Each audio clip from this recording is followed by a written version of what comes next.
Oke, bismillahirrahmanirrahim. Assalamualaikum warahmatullahi wabarakatuh. Perkenalkan, nama saya Winda Galuh Hapsari dari kelas 1A Farmasi dengan NIM 2148201028.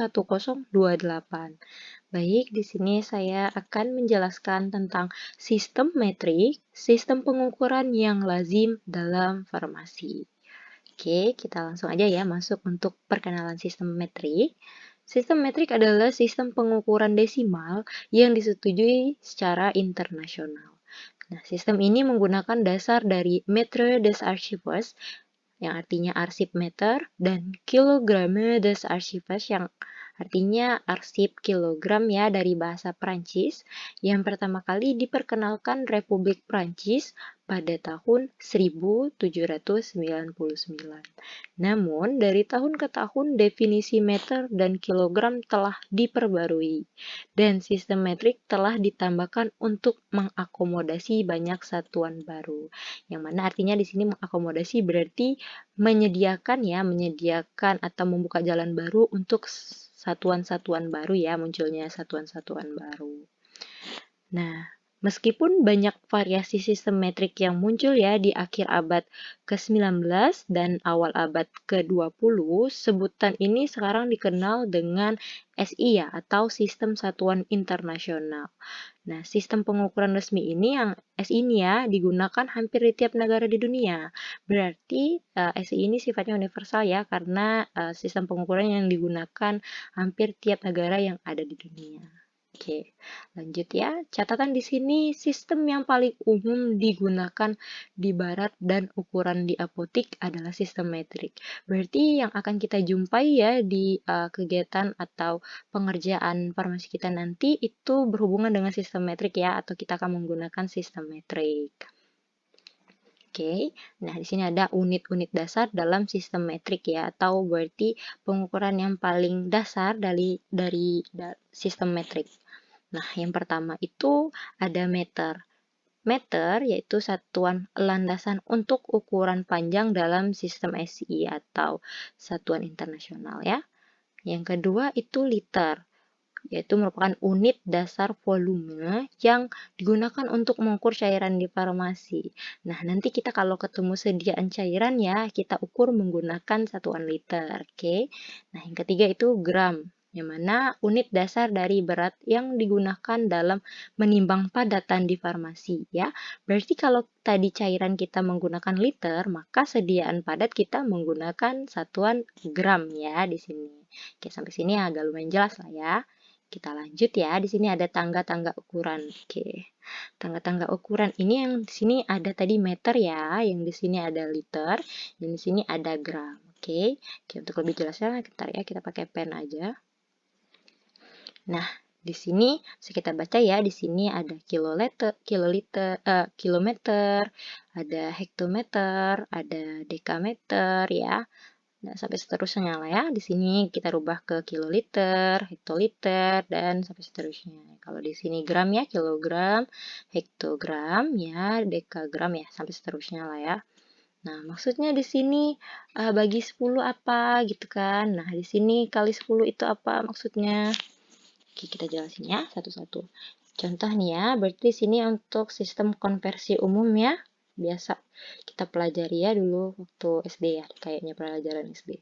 Nah, contoh ini kita ambil ya. Pengukuran pertama itu menggunakan sentimeter nih. Sentimeter. Kita mau rubah ke meter. Otomatis tangganya berarti naik ya, tangganya naik.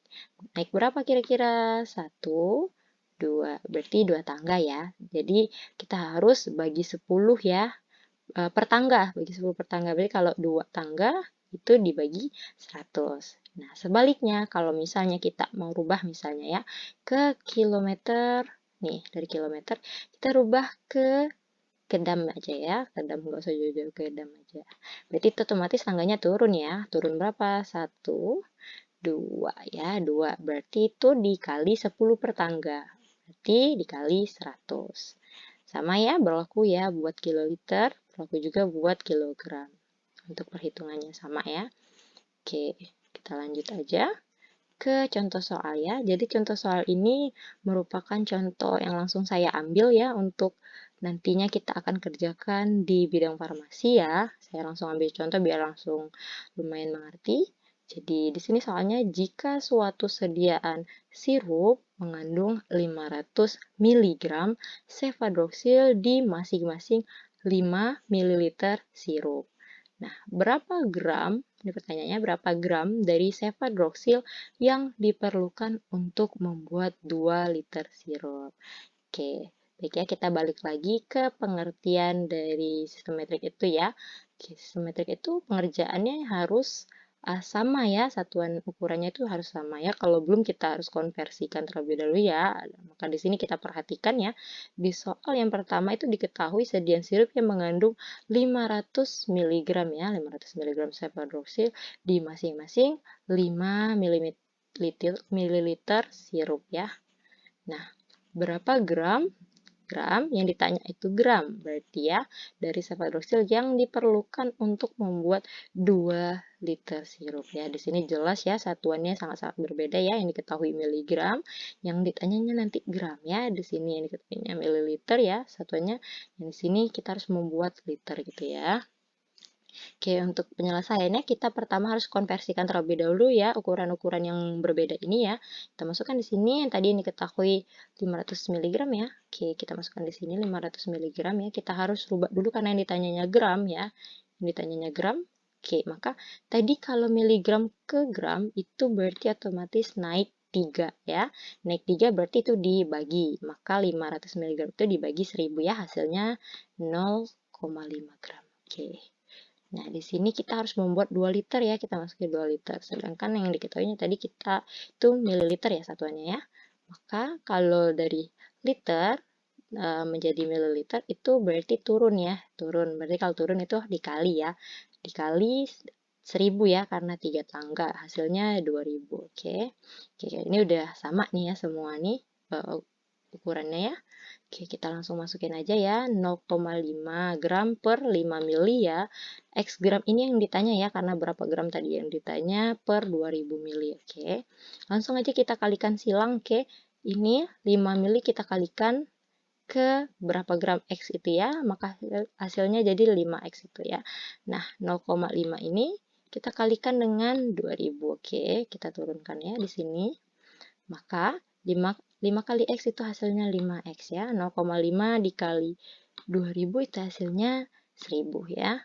Maka X itu didapat dari 1000 ini dibagi 5 ya. Dibagi 5 itu hasilnya 200 gram. Oke. Mungkin sampai sini udah lumayan jelas kali ya.